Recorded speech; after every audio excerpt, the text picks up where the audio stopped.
Hello friend, स्वागत है आप सभी का हमारे इस यूट्यूब चैनल मेजर टारगेट पर। तो दोस्तों, आज के इस वीडियो में हम लोग क्लास 10 के फाइनल मैट्रिक बोर्ड परीक्षा के लिए संस्कृत के काफ़ी महत्वपूर्ण प्रीवियस ईयर में पूछे जाने वाले प्रश्न को देखेंगे, यानी कि संस्कृत के क्वेश्चन बैंक को देखेंगे। और दोस्तों, अगर आप ये सभी प्रश्न को अच्छी तरह से याद कर लेते हैं ना, तो आपके फाइनल मैट्रिक बोर्ड परीक्षा के लिए काफ़ी, अगर आपको 480 प्लस मार्क्स लाना है ना, तो ये क्लास 10 के संस्कृत के पार्ट नंबर 5 को जरूर देखिएगा, क्योंकि पार्ट नंबर 5 में हम लोग काफी महत्वपूर्ण, अत्यंत महत्वपूर्ण फाइनल मैट्रिक बोर्ड परीक्षा के लिए मोस्ट वीवीआई ऑब्जर्व क्वेश्चंस को देखेंगे। वैसे ऑब्जर्व क्वेश्चंस को देखेंगे जो आपके फाइनल मैट्रिक बोर्ड परीक्षा में संस्कृत के दिन हूबहू देखने को मिलेगा। तो दोस्तों, अगर आप भी इस बार मैट्रिक बोर्ड परीक्षा देने वाले हैं ना, तो इस वीडियो को संपूर्ण शुरू से लेकर आखिरी तक देखना है, एक भी क्वेश्चन को स्किप नहीं करना है। तो चलिए शुरू करते हैं यहाँ पे आज के पहले नंबर प्रश्न से। तो फ्रेंड, फटाफट से वीडियो को लाइक कर दीजिए, और दोस्तों चैनल पर नए हैं ना, तो प्लीज दोस्तों चैनल को सब्सक्राइब करके बेल आइकन को प्रेस करके ऑल पर जरूर सिलेक्ट कर लीजिएगा। तो देखिएगा आज का फर्स्ट प्रश्न क्या कराए कि ब्राह्मण के वेश में कौन प्रवेश करता है। ऑप्शन ए में आपका दिया कर्ण, या फिर शल्य, और ऑप्शन सी अर्जुन, और ऑप्शन डी में आपका दिया शक्र। तो दोस्तों, ब्राह्मण के वेश में जो है ना, यहाँ पे क्या आंसर होगा आप लोग को बताना। तो दोस्तों, ब्राह्मण के वेश में जो है ना शक्र प्रवेश करता है। ऑप्शन नंबर डी जो है ना बिल्कुल सही उत्तर हो जाएगा। अब चलिए फ्रेंड, देखते हैं यहाँ पे 2 नंबर प्रश्न, जो कि मोस्ट इंपोर्टेंट क्वेश्चंस को देखना है कि कर्ण किसके देश का राजा था। ऑप्शन ए में आपका दिया हुआ है वग देश के, या फिर भग देश के, या फिर अंग देश का, या फिर अंग देश का। तो दोस्तों, ये कर्ण जो है ना अंग देश का राजा था। ऑप्शन नंबर सी जो है ना बिल्कुल सही उत्तर हो जाएगा। अब चलिए फ्रेंड, देखते हैं यहाँ पे दूसरा प्रश्न। देखिएगा तीसरा प्रश्न क्या कराए कि कर्ण के पास भिक्षा मांगने कौन आए। ऑप्शन ए में आपका दिया विष्णु, या फिर ब्रह्मा, और ऑप्शन सी इंद्र, और ऑप्शन डी में आपका दिया महेश। तो दोस्तों, कर्ण के पास भिक्षा मांगने के लिए जो है ना इंद्र आए थे। ऑप्शन नंबर सी जो ना बिल्कुल सही उत्तर हो जाएगा। अब चलिए फ्रेंड, देखते हैं यहाँ पे चौथा प्रश्न को देखना है, जो कि अत्यंत ही महत्वपूर्ण है। दोस्तों, प्रश्न ये कराए कि शक्र ने कर्ण से छल पूर्वक क्या ले लिया। ऑप्शन ए में आपका दिया कवच, या फिर ऑप्शन बी है कुंडल, और ऑप्शन सी है कवच और कुंडल दोनों, और ऑप्शन डी में आपका दिया हुआ है धनुष बाण। तो दोस्तों, शक्र ने कर्ण से जो है ना छल पूर्वक कवच और कुंडल दोनों ले लिया है। ऑप्शन नंबर सी जो है ना बिल्कुल सही उत्तर हो जाएगा। अब चलिए फ्रेंड, देखते हैं यहाँ पे 5 नंबर प्रश्न, जो कि मोस्ट इंपोर्टेंट है कि इंद्र किस रूप में कर्ण के समक्ष ले आया। ऑप्शन ए में आपको दिया साधु, और ऑप्शन बी है याचक, और ऑप्शन सी है दाता, और ऑप्शन डी में आपका दिया हुआ ब्रह्मांड। तो दोस्तों, इंद्र जो है ना ब्रह्मांड रूप में कर्ण के समक्ष आया। ऑप्शन नंबर डी जो है ना बिल्कुल सही उत्तर हो जाएगा। अब चलिए फ्रेंड, देखते हैं यहाँ पे नेक्स्ट क्वेश्चन क्या कराए कि कर्ण चक्र को चौथी बार कहाँ, मतलब यहाँ पे आप लोग बताने कि कर्ण चक्र को चौथी बार क्या देना चाहा।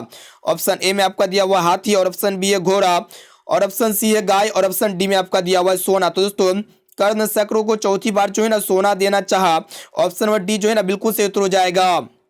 अब चलिए फ्रेंड, देखते हैं यहाँ पे नेक्स्ट क्वेश्चन, जो कि मोस्ट इंपोर्टेंट प्रश्न ये करा है कि वैर से वैर का संबंध क्या है। ऑप्शन ए में आपका दिया संभव, और ऑप्शन बी है असंभव, और ऑप्शन सी में आपका दिया हुआ है नाम भव, और ऑप्शन डी में आपका दिया हुआ है सांभव। तो दोस्तों, वैर से वैर का संबंध जो है ना असंभव है। ऑप्शन नंबर बी जो है ना बिल्कुल सही उत्तर हो जाएगा।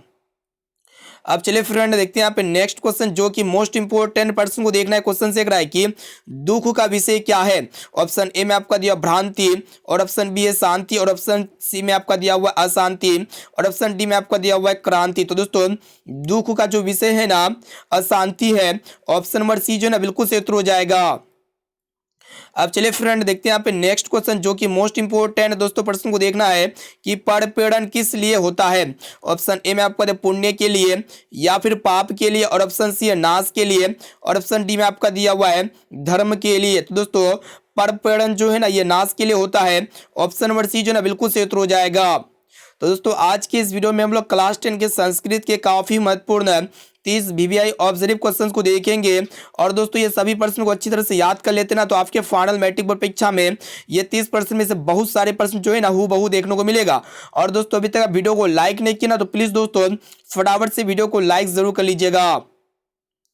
अब चलिए फ्रेंड, देखते हैं यहाँ पे नेक्स्ट क्वेश्चन, जो कि मोस्ट इंपोर्टेंट है। दोस्तों, क्वेश्चन ये कराए कि एक देश दूसरे देश को देखकर यहाँ पे आप लोगों को बताना है कि एक देश दूसरे देश को क्या देखकर जलता है। ऑप्शन ए में आपका दिया हुआ अपकर्ष, और ऑप्शन बी है उत्कर्ष, और ऑप्शन सी आकर्ष, और ऑप्शन डी में आपका दिया हुआ परापकर्ष। तो दोस्तों एक देश दूसरे देश को देखकर जो है ना क्या देखकर जलता, उत्कर्ष देश देखकर जलता है। ऑप्शन नंबर बी जो है ना बिल्कुल सही उत्तर हो जाएगा। अब चलिए फ्रेंड देखते हैं यहाँ पे नेक्स्ट क्वेश्चन जो कि मोस्ट इंपोर्टेंट है। प्रश्न ये कर है कि शास्त्र चर्चा करने के लिए कक्षा में कौन प्रवेश करते हैं। ऑप्शन ए में आपका दिया प्रधानाचार्य, और ऑप्शन बी है शिक्षक, और ऑप्शन सी है परीक्षक, और ऑप्शन डी में आपका दिया तक्षक। तो दोस्तों शास्त्र चर्चा करने के लिए कक्षा में जो है ना शिक्षक प्रवेश करते हैं, शिक्षक। ऑप्शन और बी जो है ना बिल्कुल सही उत्तर हो जाएगा। अब चलिए फ्रेंड देखते हैं यहाँ पे नेक्स्ट क्वेश्चन जो कि मोस्ट इंपोर्टेंट है। प्रश्न ये कराए कि मीमांसा दर्शन के रचनाकार कौन है। ऑप्शन ए में आपका दिया जैमिनी, और ऑप्शन बी है पाणिनि, और ऑप्शन सी में आपका दिया पराशर, और ऑप्शन डी में आपका दिया हुआ है सुश्रुत। तो दोस्तों मीमांसा दर्शन के जो रचनाकार है ना जैमिनी है, इसे आप लोग को याद रखना है। ऑप्शन नंबर ए जो है ना बिल्कुल सही उत्तर हो जाएगा। अब चलिए फ्रेंड देखते हैं यहाँ पे नेक्स्ट क्वेश्चन जो कि मोस्ट इंपोर्टेंट है। तो दोस्तों प्रश्न ये कराए कि महर्षि यास्क द्वारा रचित ग्रंथ का नाम क्या है। मोस्ट इंपोर्टेंट है। ऑप्शन ए में आपका दिया हुआ है, देखिएगा ऑप्शन ए में आपका दिया हुआ है निरुक्तम, या फिर सुलभ शत्रु, या फिर न्याय दर्शन, या फिर चरक संहिता। तो दोस्तों यहाँ पे आप लोगों को बताना है कि महर्षि यास्क द्वारा रचित ग्रंथ का नाम जो है ना निरुक्तम है, यानी कि यहाँ पे मेरा ऑप्शन नंबर ए जो है ना बिल्कुल सही उत्तर हो जाएगा। अब चलिए फ्रेंड देखते हैं यहाँ पे नेक्स्ट क्वेश्चन जो कि काफी महत्वपूर्ण है। दोस्तों आज के इस वीडियो में हम लोग क्लास 10 के संस्कृत के मोस्ट इंपोर्टेंट 30 काफी महत्वपूर्ण ऑब्जर्व क्वेश्चंस को देख रहे हैं। और दोस्तों सभी प्रश्न को अच्छी तरह से याद कर लेते हैं ना तो आपके फाइनल मैट्रिक बोर्ड परीक्षा में ये 30% में से बहुत सारे प्रश्न जो है ना हूबहू देखने को मिलेगा, क्योंकि ये 30% मोस्ट इंपोर्टेंट क्वेश्चन है। तो देखिएगा 14 नंबर प्रश्न ये कह रहा है कि शास्त्र किसके लिए कर्तव्य और अकर्तव्य का विधान करते हैं। ऑप्शन ए में आपका दिया हुआ दानवों के लिए, या फिर मानवों के लिए, या फिर छात्रों के लिए, और ऑप्शन डी में आपका दिया हुआ है पशुओं के लिए। तो दोस्तों शास्त्र जो है ना मानवों के लिए कर्तव्य और अकर्तव्य का विधान करता है, यानी कि यहाँ पे हमारा ऑप्शन और बी जो है ना बिल्कुल सही उत्तर हो जाएगा। तो दोस्तों अभी तक चैनल को सब्सक्राइब नहीं किया ना तो प्लीज दोस्तों चैनल को सब्सक्राइब करके बेल आइकन को प्रेस करके ऑल पर जरूर सेलेक्ट कर लीजिएगा, ताकि फ्यूचर में जब भी कोई लाइव क्लास हो ना तो आपको हमेशा नोटिफिकेशन मिलता रहे। अब चलिए फ्रेंड देखते हैं यहाँ पे नेक्स्ट क्वेश्चन जो कि मोस्ट इंपोर्टेंट है। तो दोस्तों प्रश्न ये कराए कि देखिएगा कि निरुक्त का क्या कार्य है। मोस्ट इंपोर्टेंट है। तो यहाँ पे आप लोगों को बताना है कि निरुक्त का क्या कार्य है। ऑप्शन ए में आपका दिया हुआ है यथार्थ बोध, या फिर वेदार्थ बोध, या फिर अर्थबोध, और ऑप्शन डी में आपका दिया हुआ है तत्वबोध। तो दोस्तों निरुक्त का जो कार्य है ना वेदार्थ बोध है, यानी कि यहाँ पे ऑप्शन और बी जो है ना बिल्कुल सही उत्तर हो जाएगा। अब चलिए फ्रेंड देखते हैं यहाँ पे नेक्स्ट क्वेश्चन जो कि अत्यंत महत्वपूर्ण है। दोस्तों 16वें प्रश्न को देखना है कि ऋषि गौतम ने किस दर्शन की रचना की। ऑप्शन ए में आपका दिया हुआ सांख्य दर्शन की, या फिर न्याय दर्शन की, या फिर योग दर्शन की, और ऑप्शन डी में आपका दिया हुआ है चंद्र दर्शन की। तो दोस्तों ऋषि गौतम ने जो है ना न्याय दर्शन की रचना की। ऑप्शन नंबर बी यहाँ पे हमारा बिल्कुल सही उत्तर हो जाएगा। अब चलिए फ्रेंड देखते हैं यहाँ पे नेक्स्ट क्वेश्चन देखिएगा जो कि अत्यंत महत्वपूर्ण है। दोस्तों प्रश्न ये कराए कि शास्त्र मानवों को किसका बोध कराता है। ऑप्शन ए में आपका दिया हुआ हर्तियों का, या फिर धरतियों का, या फिर कर्तव्यों का, और ऑप्शन डी में आपका दिया हुआ है मंतियों का। तो दोस्तों शास्त्र मानव को जो है ना मतलब शास्त्र मानवों को किसका बोध कराता है वही आप लोग को बताना है। तो दोस्तों शास्त्र मानवों को जो है ना कर्तव्यों का बोध कराता है। ऑप्शन नंबर सी जो है ना बिल्कुल सही उत्तर हो जाएगा। अब चलिए फ्रेंड देखते हैं यहाँ पे नेक्स्ट क्वेश्चन जो कि मोस्ट इंपोर्टेंट है। दोस्तों प्रश्न ये कराए कि वेदारूपी शास्त्र क्या होता है। ऑप्शन ए में आपका दिया हुआ अनित्य, या फिर नित्य, और ऑप्शन सी कृत्य, और ऑप्शन डी में आपका दिया हुआ भृत्य। तो दोस्तों वेदारूपी जो शास्त्र होता है ना वो आपका क्या होता है वही आप लोग को बताना है। तो दोस्तों वेदारूपी शास्त्र जो है ना नित्य होता है। ऑप्शन नंबर बी जो है ना बिल्कुल सही उत्तर हो जाएगा। अब चलिए फ्रेंड देखते हैं यहाँ पे नेक्स्ट क्वेश्चन जो कि मोस्ट इंपोर्टेंट है। दोस्तों प्रश्न ये कराए कि कर्मकांड ग्रंथ किस शास्त्र के अंतर्गत है। ऑप्शन ए में आपका शिक्षा, या फिर कल्प, या फिर व्याकरण, या फिर ज्योतिष। तो दोस्तों जो कर्मकांड ग्रंथ है ना ये किस शास्त्र के अंतर्गत है। तो दोस्तों ये जो है ना कल्प शास्त्र के अंतर्गत है। ऑप्शन नंबर बी जो है ना बिल्कुल सही उत्तर हो जाएगा। अब चलिए फ्रेंड देखते हैं यहाँ पे नेक्स्ट क्वेश्चन जो कि मोस्ट इंपोर्टेंट है। तो दोस्तों अभी तक आप वीडियो को लाइक नहीं किया ना तो प्लीज़ दोस्तों वीडियो को लाइक कर दीजिए। और दोस्तों चैनल पर नए हैं ना तो प्लीज़ दोस्तों चैनल को सब्सक्राइब करके बेल आइकन को प्रेस करके ऑल पर जरूर सेलेक्ट कर लीजिएगा। देखते हैं यहाँ पे नेक्स्ट क्वेश्चन क्या कर रहा है कि भारतवर्ष में किसकी महान परंपरा है। ऑप्शन ए में आपका जो शास्त्र की या फिर काव्य की या फिर शस्त्र की और ऑप्शन डी है नाटक की। तो दोस्तों भारतवर्ष में जो है ना किसकी महान परंपरा है, तो दोस्तों शास्त्र की महान परंपरा है। ऑप्शन नंबर ए जो है ना बिल्कुल सही उत्तर हो जाएगा। तो फ्रेंड देखिए यहाँ पे 20 नंबर प्रश्न क्या कर रहा है कि भारतवर्ष में किसकी महान परंपरा है। ऑप्शन ए में आपको तो शास्त्र की या फिर काव्य की और ऑप्शन सी है शस्त्र की या फिर नाटक की। तो दोस्तों भारतवर्ष में जो है ना शास्त्र की महान परंपरा है। ऑप्शन नंबर ए जो है ना बिल्कुल सही उत्तर हो जाएगा। तो दोस्तों वीडियो को लाइक जरूर कर दीजिएगा। अब चलिए फ्रेंड देखते हैं यहाँ पे नेक्स्ट क्वेश्चन जो कि मोस्ट इंपोर्टेंट है। तो दोस्तों प्रश्न ये कराए कि मंदाकिनी वर्णम पाठ में किस नदी का वर्णन है। ऑप्शन ए में आपको दे मंदाकिनी या फिर यमुना और ऑप्शन सी है सरस्वती या फिर सरयू। तो दोस्तों मंदाकिनी वर्णन पाठ में जो है ना मंदाकिनी नदी का वर्णन किया गया है। ऑप्शन नंबर ए जो है ना बिल्कुल सही उत्तर हो जाएगा। अब चलिए फ्रेंड देखते हैं यहाँ पे नेक्स्ट क्वेश्चन जो कि मोस्ट इंपोर्टेंट है। दोस्तों प्रश्न ये कराए कि वाल्मीकि रामायण से कौन सा पाठ संकलित है। ऑप्शन ए में आपका दिए विश्व शांति या फिर कर्ण सी है दानवीरता और ऑप्शन सी है नीति श्लोका और ऑप्शन डी में आपका दिया मंदाकिनी वर्णम। तो दोस्तों वाल्मीकि रामायण से जो है ना मंदाकिनी वर्णम पाठ संकलित है। ऑप्शन नंबर डी जो है ना बिल्कुल सही उत्तर हो जाएगा। अब चलिए फ्रेंड देखते हैं यहाँ पे नेक्स्ट क्वेश्चन जो कि मोस्ट इंपोर्टेंट। तो दोस्तों प्रश्न ये कराए कि चित्रकूट गंगा का वर्णन किस पाठ में है। ऑप्शन ए में आपका दिया कर्ण सी दानवीरता और ऑप्शन बी में आपका दिया हुआ है व्याघ्रपथि कथा और ऑप्शन सी मंदाकिनी वर्णन और ऑप्शन डी में आपका दिया हुआ भारत माता। तो दोस्तों चित्रकूट गंगा का वर्णन जो है ना मंदाकिनी वर्णन पाठ में है, यानी कि यहाँ पे हमारा ऑप्शन नंबर सी जो है ना बिल्कुल सही उत्तर हो जाएगा। अब चलिए फ्रेंड देखते हैं यहाँ पे नेक्स्ट क्वेश्चन 24 नंबर प्रश्न को देखिएगा क्या कराए कि सप्तपदी कर्मकांड किस संस्कार में होता है। ऑप्शन ए में आपका दिया हुआ है शैक्षणिक संस्कार में या फिर विवाह संस्कार में या फिर उपनयन संस्कार में या फिर जन्म पूर्व संस्कार में। तो दोस्तों सप्तपदी कर्मकांड जो है ना ये विवाह संस्कार में होता है।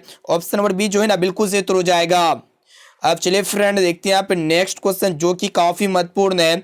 तो दोस्तों अभी तक आप चैनल को सब्सक्राइब नहीं किए हैं तो चैनल को सब्सक्राइब जरूर कर लीजिएगा।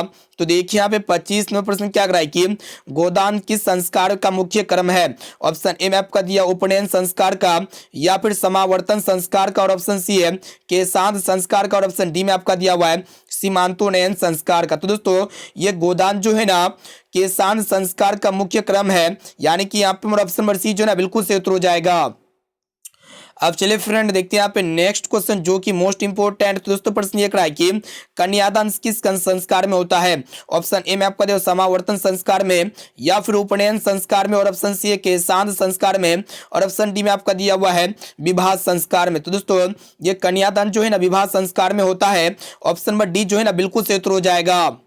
अब चलिए फ्रेंड देखते हैं यहाँ पे नेक्स्ट क्वेश्चन जो कि अत्यंत महत्वपूर्ण है। दोस्तों प्रश्न को देखना है कि अंतिम संस्कार की यहाँ पे आप लोग बताना है कि अंतिम शिक्षा संस्कार का नाम क्या है। ऑप्शन ए में आपका उपनयन या फिर समावर्तनम या फिर अक्षरारंभ और ऑप्शन डी है वेदारंभ। तो दोस्तों यहाँ पे आप लोग बता देते हैं जो अंतिम शिक्षा संस्कार है ना ये समावर्तनम का नाम है। ऑप्शन नंबर बी जो है ना बिल्कुल सही उत्तर हो जाएगा। अब चलिए फ्रेंड देखते हैं यहाँ पे नेक्स्ट क्वेश्चन जो कि मोस्ट इंपोर्टेंट है। तो दोस्तों प्रश्न ये करा कि विवाह संस्कार के अंतर्गत क्या नहीं आता है। ऑप्शन ए में आपको तो गोदान या फिर वाग्यदान और ऑप्शन सी है कन्यादान या फिर ऑप्शन डी में आपका दिया हुआ सिंदूर दान। तो दोस्तों विवाह संस्कार के अंतर्गत जो है ना गोदान नहीं आता है। ऑप्शन नंबर ए जो है ना बिल्कुल सही उत्तर हो जाएगा। इनके अलावा विवाह संस्कार के अंतर्गत वाग्यदान, कन्यादान और सिंदूर दान ये तीनों जो है ना आते हैं। अब चलिए फ्रेंड देखते हैं यहाँ पे नेक्स्ट क्वेश्चन जो कि मोस्ट इंपोर्टेंट है कि प्रियवादी पुरुष कैसे होते हैं। ऑप्शन ए में आपको दुर्लभ या फिर अनुलब्ध और ऑप्शन सी है सुलभ और ऑप्शन डी में आपका दिया अलभ। तो दोस्तों प्रियवादी जो पुरुष होते हैं ना ये सुलभ होते हैं। ऑप्शन नंबर सी जो ना बिल्कुल सही उत्तर हो जाएगा। अब चलिए फ्रेंड देखते हैं यहाँ पे आज का लास्ट और आखिरी प्रश्न है जो कि मोस्ट इंपोर्टेंट है। तो दोस्तों प्रश्न को देखना है, क्वेश्चन से है कि घर की शोभा कौन है। ऑप्शन ए में आपको पुरुष या फिर स्त्री या फिर पुत्र और ऑप्शन डी में आपको पुत्री। तो दोस्तों घर की शोभा जो है ना स्त्री होते हैं। ऑप्शन और बी जो है ना बिल्कुल सही उत्तर हो जाएगा। तो दोस्तों यहाँ पे जो है ना हम लोग फाइनली क्लास 10 के संस्कृत के मोस्ट इंपोर्टेंट 30 काफ़ी महत्वपूर्ण है प्रीवियस ईयर के ऑब्जर्व क्वेश्चंस को देख चुके हैं। और दोस्तों आप लोग बताइएगा कि ये 30% में से पहले से आप लोग को कितना परसेंट का श्योर सटीक आंसर याद था। इसका जवाब जो है ना आप लोग को इसी वीडियो में फटाफट से कमेंट करके बता देना है। अब चलिए फ्रेंड देखते हैं यहाँ पे। तो दोस्तों यहाँ पे अभी तक आप वीडियो को लाइक नहीं किए ना तो प्लीज़ दोस्तों फटाफट से वीडियो को लाइक कर दीजिएगा। और दोस्तों चैनल पर नए हैं ना तो प्लीज़ दोस्तों चैनल को सब्सक्राइब करके बेल आइकन को प्रेस करके ऑल पर जरूर सेलेक्ट कर लीजिएगा। और दोस्तों इस वीडियो को अपने दोस्तों में ज़्यादा से ज़्यादा शेयर कीजिए ताकि सभी स्टूडेंट जो है ना बोर्ड परीक्षा में काफ़ी अच्छे मार्क्स से पास आउट हो सके। और दोस्तों क्लास 10 के सभी विषय का observe question, subjective type question और ऑनलाइन टेस्ट देना चाहते हैं तो आप लोग गूगल पे सर्च कीजिएगा सिंपली मेजर टारगेट। वहाँ पे जो है ना आप लोग को क्लास 10 के सभी विषय का जो है ना वस्तुनिष्ठ प्रश्न के साथ साथ सब्जेक्टिव टाइप क्वेश्चंस और इनके साथ साथ मॉडल पेपर मिल जाएंगे फ्री में। दोस्तों फिर मिलते हैं जल्दी अगले वीडियो पे।